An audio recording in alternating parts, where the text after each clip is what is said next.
Hey, good morning everyone. Today we are diving into the town building aspect of TadGod. Last night I spent a bit of time setting up the ticket for what I plan to build today.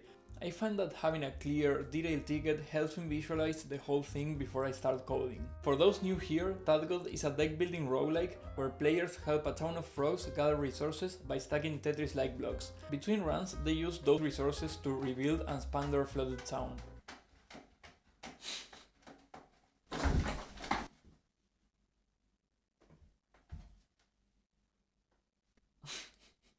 Today we are focusing on the town building part, setting up a scalable system to make that rebuild smoother and easy to scale. First things first, I started by setting up the resources we will use for buildings. This resource holds all the static data for the building, which is basically everything except for its position on the town. For now, I've defined two types of buildings. The first type is decorations, which are purely visual and don't serve any functional purpose beyond making the town look more lively. The second type is interactive buildings, which are structures with extra functionality like shops, the town hall, or other essential buildings that the player can interact with. Each building can also have extra properties to control how it behaves. Some buildings are mandatory, meaning they must be constructed for the players to progress. Some buildings are unique, meaning they can only be built once, like the town hall. There are also properties that control whether the player can move or demolish the building after it's placed, allowing for more flexibility or permanent structures depending on the design. Buildings can also have a fixed resident, like a shopkeeper, who gives the building more life and purpose. Additionally, buildings can feature a building interaction. This is a separate resource that contains an interact function, which is triggered when the player interacts with the building. Each interaction type defines its own specific behavior, keeping the main building class clean and making it easy to extend the system later on without cluttering the core logic. In the future, I will probably need to revisit a similar system for cards, since the way they currently work is more cluttered and not very scalable. A resource-based setup like this could help clean things up. This is what I love about working on TadGod. I'm seriously learning a lot with each new feature I work on and every devlog I put out. So anyway, I'll make some more progress now and I see you in a minute.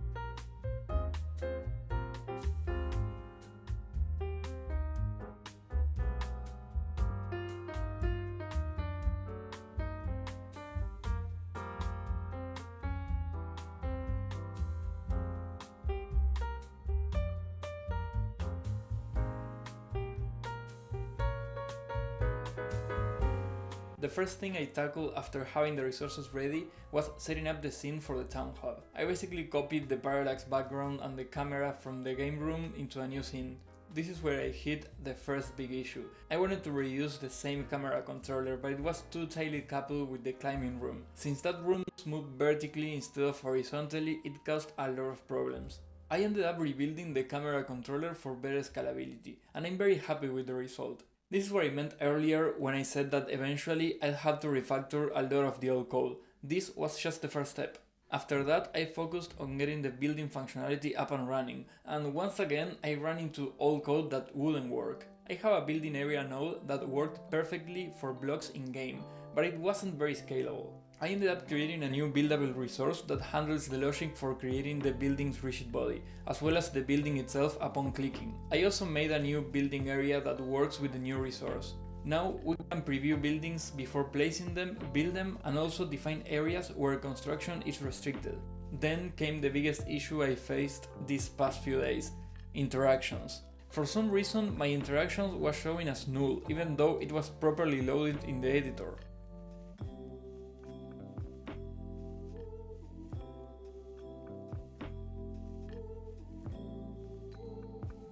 After a lot, and I mean a lot of research, I couldn't find anything that would fix it. In desperation, I modified the exported variable type in my building resource from builder interaction to resource, and somehow that looked promising, except for... First off, my resource type was showing shitty script instead of an actual resource.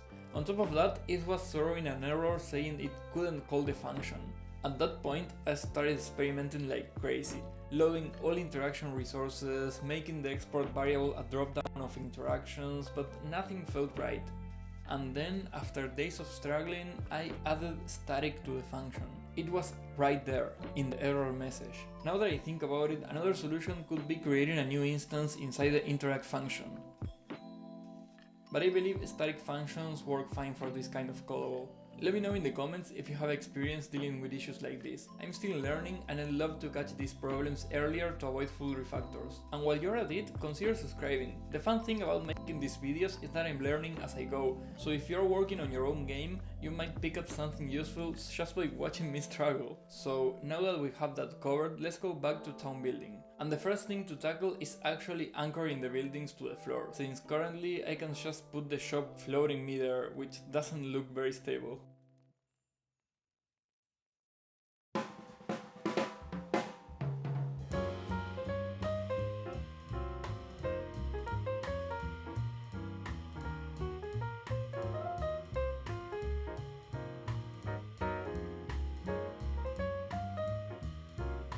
Anchoring the building was a matter of changing 3 lines of code luckily. So now the only thing missing is actually adding UI and some functionality to this.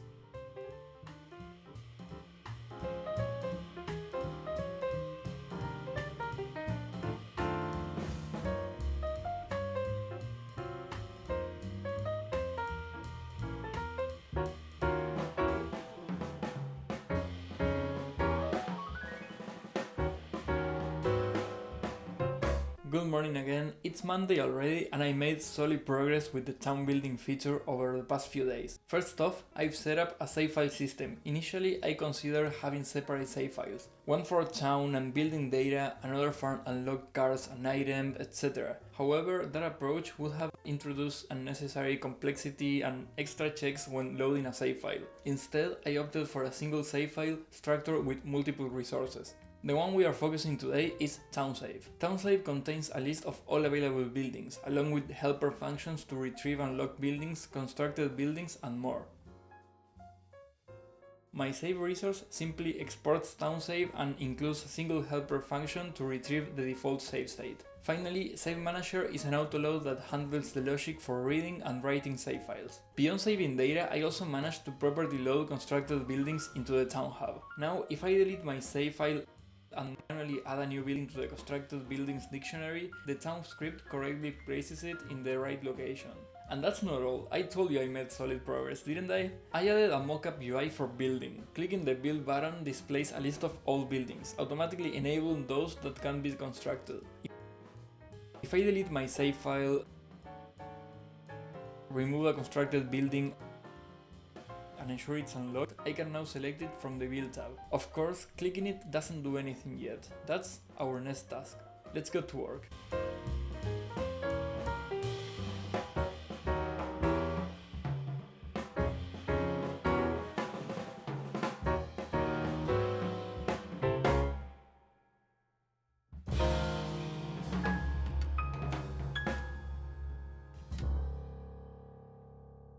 Adding the building functionality was actually pretty straightforward. It was a matter of connecting the button to the correct signals and then create the building area with the selected building. And as you can see, I can now select a building, build it, and if I close the game and open once again, it even stays built in the correct position. But that isn't actually the correct functionality. The town data should be saved with all the game data every couple of seconds or minutes if the autosave is enabled.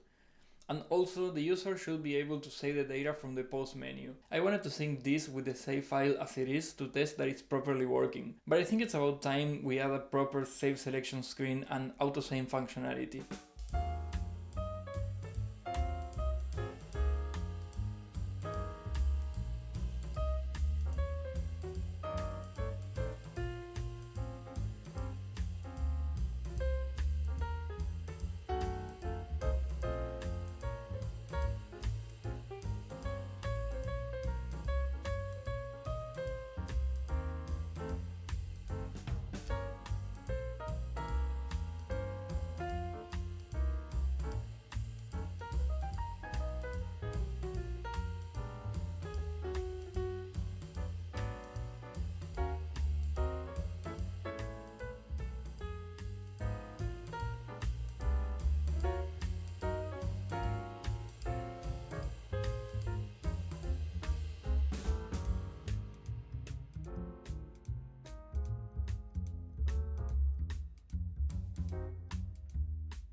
Good morning. I didn't have much time left yesterday to work on the actual save selection screen, but I did set up some scaffolding for multi-saving. Now the save manager keeps track of the selected index and the currently loaded save data. I also updated the save file location to include the save index. Now let's get started on building the save selection screen.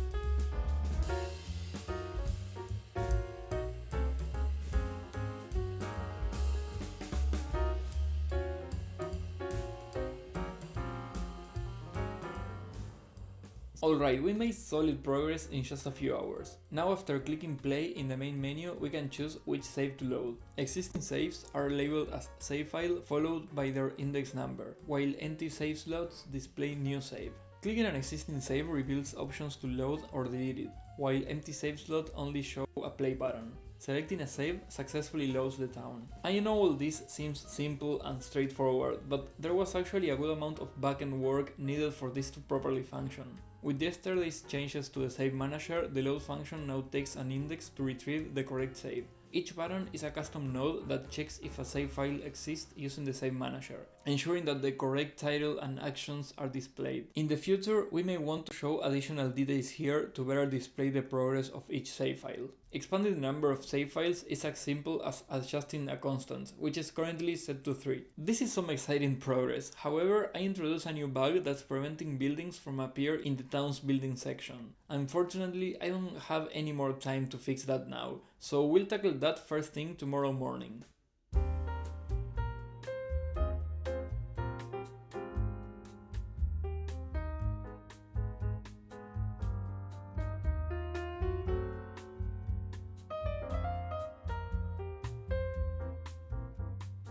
Turns out the issue I mentioned before was just a function I wasn't calling. The function that built the tabs and the building listing was triggered by a signal when the save was loaded. This was necessary because otherwise it would be empty when called on the ready function. But since the town save is now loaded before the town is opened, I can safely call this function on ready and grab the save data from the save manager itself. So yeah, I just had to add this line and voila, working just like before.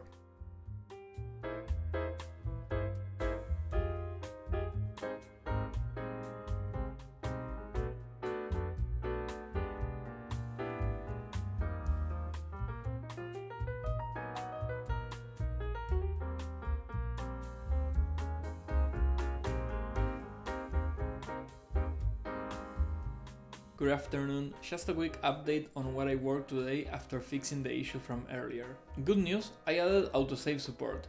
It was very easy to implement and toggling it from the settings works perfectly. I also added an icon that appears whenever the game is saving. It's just a placeholder for now, but it serves as a clear indication. Bad news, I wasn't very motivated to work on the game today. I started working on the edit feature for buildings, but it felt like progress was too slow and I wasn't happy with how the code was shaping up. So I decided to ditch everything and take it slow. Sometimes it's better to step back and not put too much pressure on ourselves. I'm sure tomorrow I'll make good progress once my brain is rested.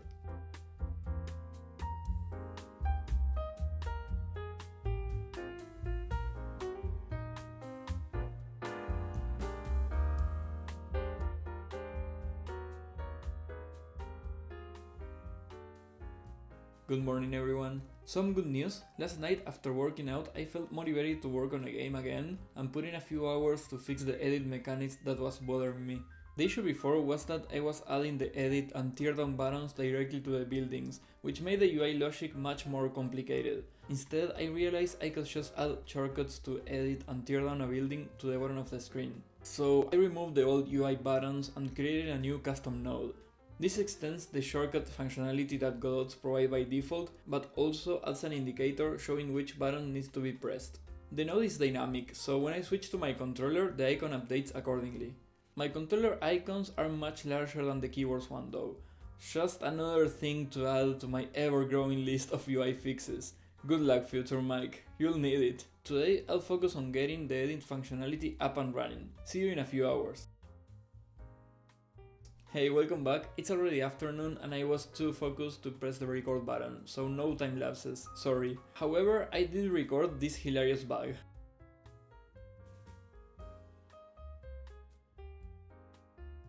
It happened because I forgot to freeze the rigid body I'm using for the buildings. Whoops. Now, let me show you the main mechanic of the town working as expected. We can now properly build a shop.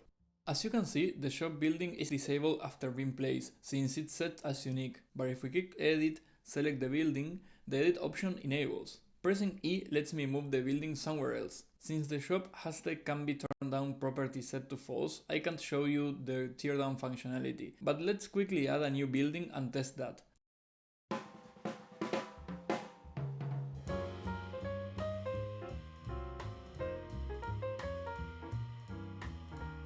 I decided on a nice potted plant for decoration. After creating the asset, we need to create the resource. Let's call it potted plant 1 because I'm sure we'll have multiple potted plants in the future. It's a decoration, not an interactive building, and can't be moved and torn down, but it's not mandatory or unique. It's really important we add a unique ID to each building we create, as well as setting up the building scene and the texture.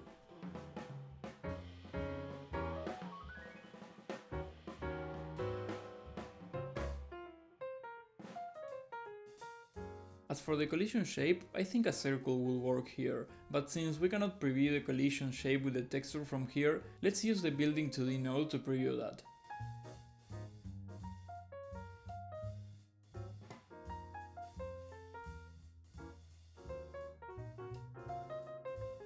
Actually, I think a capsule collision will work best here. Yeah.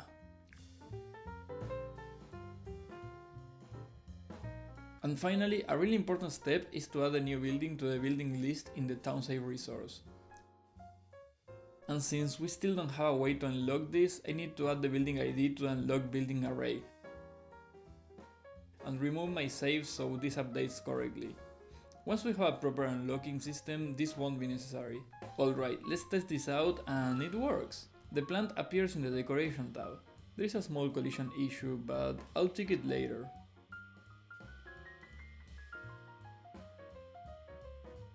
But as you can see, I can build multiple plants. And I'm also able to tear them down. Here we got another bug though, I cannot select another building after tearing down. Refreshing the building menu seems to fix that, and as you can see, I can move and place my plant somewhere else.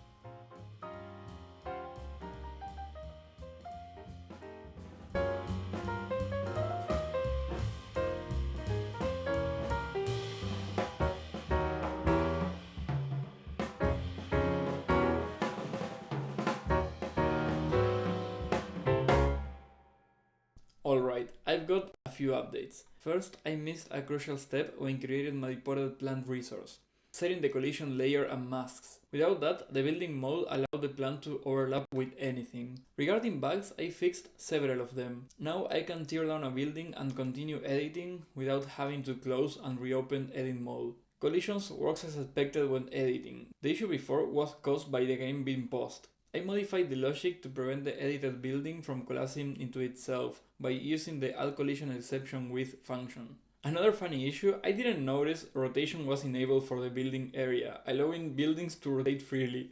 This fix was simply setting a log rotation variable to true. I did notice a new bug though. Now I can interact with buildings even when in edit mode. This is because the game is no longer paused, which was our previous check for disabling interactions. Let's fix that minor issue and then I think we'll be close to the finish line for this feature.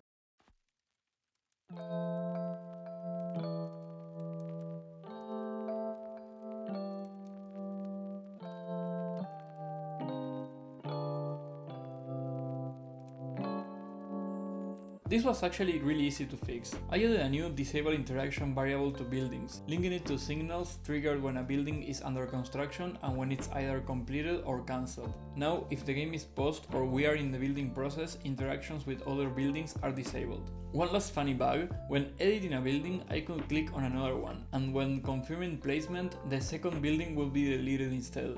So I could move a plant, click a shop, and the shop would disappear instead of the plant.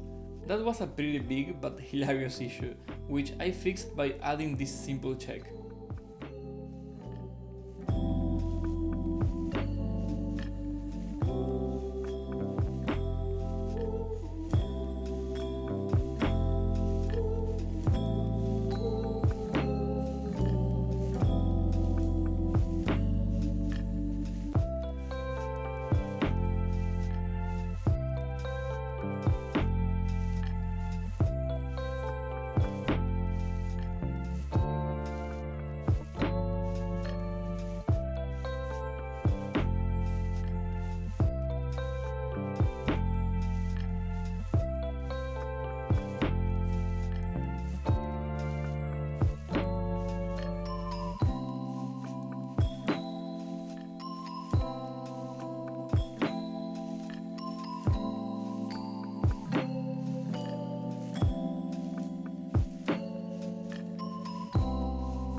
Good morning, it's been a long weekend, but I managed to make a lot of progress between the events I had planned. We finally have a working town building scene with full controller support. One of the first things I tackled was the ability to move through buildings using the arrow keys or controller D-pad. I also added an outline shader to highlight the currently focused building.